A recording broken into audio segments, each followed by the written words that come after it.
আসসালামু আলাইকুম। আমি ডক্টর সাইদ আক্তার নিপা চলে এলাম নতুন একটি ভিডিওতে। আজকে আমাদের ভিডিও টপিকস হচ্ছে প্রেগন্যান্সিতে সেকেন্ড ট্রাইমেস্টারে কি কি লক্ষণ দেখা যায় এবং এর প্রতিকার কি কি। আমরা এর আগের ভিডিওতে প্রথম ট্রাইমেস্টার দ্যাট মিনস প্রথম 3 মাসে কি কি করণীয় বা কি কি লক্ষণ সেই ব্যাপারে আমরা আলোচনা করেছি। আজকের ভিডিওতে আমরা পরবর্তী 3 মাস কি কি করতে হবে এবং কি কি লক্ষণসমূহ দেখা যায় সে ব্যাপারে আমরা আজকে আলোচনা করব।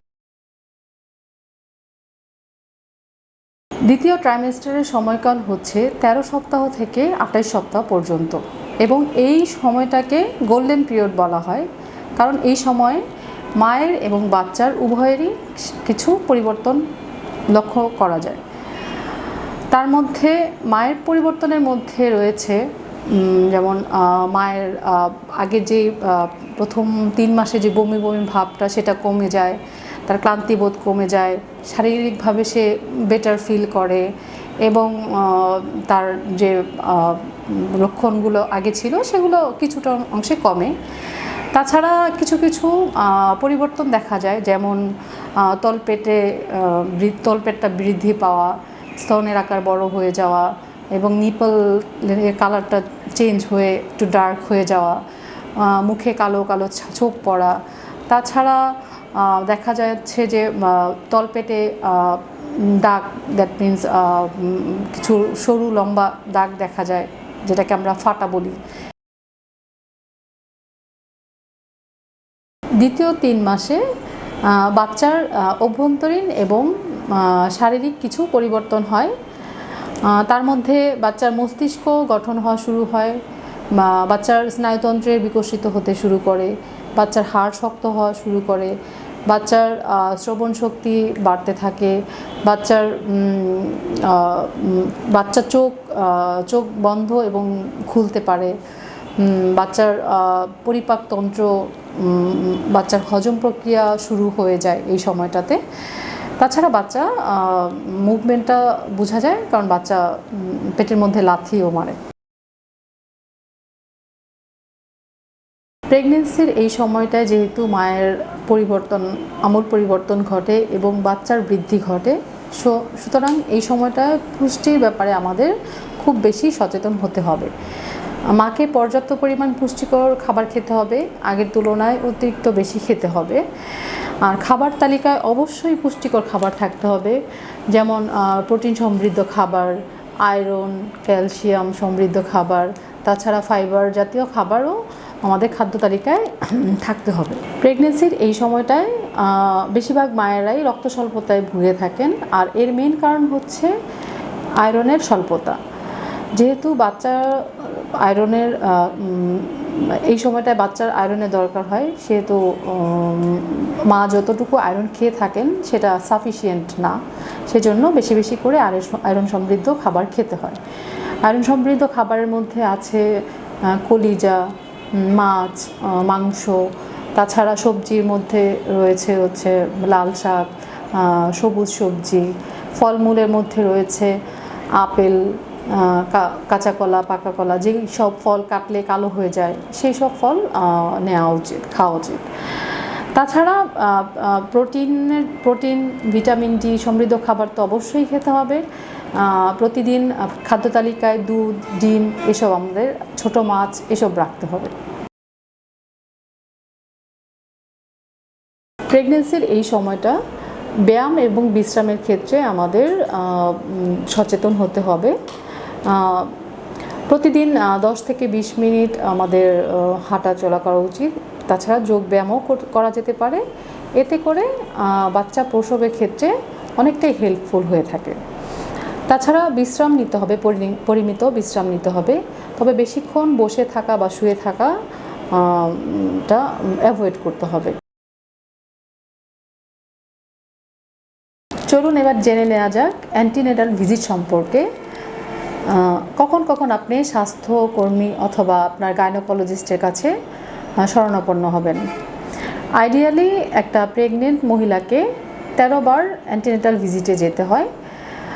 এর মধ্যে প্রথম 7 মাস প্রতি মাসে একবার করে আপনার ডক্টরের কাছে শরণাপন্ন হতে হবে এবং সেই অনুযায়ী চলতে হবে। এবং পরের 2 মাস 2 সপ্তাহ অন্তর অন্তর আপনার অ্যান্টেনাল ভিজিটে যাওয়া উচিত এবং লাস্ট 2 মাস সপ্তাহে 1 দিন করে। প্রেগনেন্সির এই সময়টায় কিছু কিছু জটিলতা দেখা যেতে পারে, যার মধ্যে রয়েছে জ্বর অনুভূতি হওয়া, তলপেটে ব্যথা, দুর্গন্ধযুক্ত স্রাব যাওয়া, যোনিপথ দিয়ে রক্ত বের হওয়া, চোখে ঝাপসা দেখা, তাছাড়া বমি বমি ভাব বা অতিরিক্ত ক্লান্তি বোধ করা বা ঘাড় ব্যথা, মাথা ব্যথা। যদি এই লক্ষণগুলো দেখা যায় তাহলে আপনি দেরি না করে সাথে সাথে আপনার স্বাস্থ্যকর্মী অথবা আপনার যে গাইনোকোলজিস্ট রয়েছে তার সাথে আপনি অবশ্যই যোগাযোগ করবেন। এই সময়টায় যখন আপনি আপনার স্বাস্থ্যকর্মী অথবা আপনার অবস্টেট্রিশিয়ানের কাছে যাবেন, তখন তারা আপনাকে কিছু এক্সামিনেশন করবে এবং কিছু টেস্ট করতে দিবে। এক্সামিনেশনের মধ্যে আপনার ওজনটা দেখবে, আপনার ব্লাড প্রেশার কেমন আছে সেটা দেখবে, তাছাড়া আপনার বাচ্চার গ্রোথটা কীভাবে ঠিকমতো হচ্ছে কি না সেটা দেখবে, আপনার বাচ্চার হার্টবিটটা দেখবে, হার্টবিটটা কি রেগুলার নাকি সেটা দেখবে। তাছাড়া কিছু পরীক্ষা নিরীক্ষাও করতে দিবে। তার মধ্যে কিছু ব্লাড টেস্ট করতে দিবে, ইউরিন এবং আলট্রাসোনোগ্রাফি করতে দিবে। রক্ত পরীক্ষার মধ্যে আপনার সিবিসি করতে দিবে, যেখানে দেখা যাবে যে আপনার রক্তের স্বল্পতা আছে কি না। তাছাড়া আমরা ব্লাড সুগার করতে দিই, থাইরয়েড ফাংশন টেস্ট করতে দিই যাদের থাইরয়েডের সমস্যা আছে। এছাড়া স্পেসিফিক কোনো সমস্যা থাকলে সেক্ষেত্রে আমরা অন্য টেস্টগুলোও করতে দিই। যেমন যদি কারো ডায়াবেটিক্স মাদার থাকে তাদের আমরা ফাস্টিং ব্লাড সুগার খাওয়ার আগে এবং খাওয়ার 2 ঘন্টা পরে আমরা ব্লাড সুগারটা দেখি। হিমোগ্লোবিন A1C নামে একটা পরীক্ষা আছে, সেটা করতে দিই। আর যদি মা হাইপোথাইরয়েড হয়ে থাকে সেক্ষেত্রে আমরা মাকে থাইরয়েড পরীক্ষাগুলো করতে দিই। তাছাড়া অনেক মায়েদের হার্টের সমস্যা থাকতে পারে, সেক্ষেত্রে মাকে ইসিজি, এই টাইপের স্পেসিফিক কিছু কিছু পরীক্ষা দিয়ে থাকি। আর তাছাড়া ইউরিন পরীক্ষার মধ্যে আমরা প্রস্রাবে কোনো ইনফেকশন আছে নাকি সেটা জানার জন্য ইউরিনের কিছু পরীক্ষা করতে দিই। আর সবচেয়ে গুরুত্বপূর্ণ যেটা হচ্ছে আমরা এই সময়টা আলট্রাসোনোগ্রাফি করতে দিই। এই আলট্রাসোনোগ্রাফিটার ইম্পর্টেন্স হচ্ছে এই সময়টায় বাচ্চাটা কতটুকু বৃদ্ধি পাচ্ছে, বাচ্চার গ্রোথ কতটুকু হচ্ছে সেটা আমরা বুঝতে পারবো। তাছাড়া বাচ্চার ডেভেলপমেন্টটা ঠিকমতো হচ্ছে কি না। সবচেয়ে গুরুত্বপূর্ণ হচ্ছে অ্যানোমালি স্ক্যান, যেটা 19 থেকে 21 সপ্তাহের মধ্যে করতে হয়। এটা খুবই গুরুত্বপূর্ণ, যেটার থেকে আমরা বুঝতে পারি যে বাচ্চার কোনো জন্মগত ত্রুটি, লাইক কারো নাকে বা কারো কোনো হার্টে অথবা পুরো শরীরের মধ্যে যে কোনো জায়গায় কোনো জন্মগত ত্রুটি আছে কি না সেটা পরিলক্ষিত করা হয়। এছাড়া প্লাসেন্টা, যাকে গর্ভফুল বলা হয়, সেটা কোথায় অবস্থিত সেটাও আমরা বুঝতে পারি এই সময়টায়।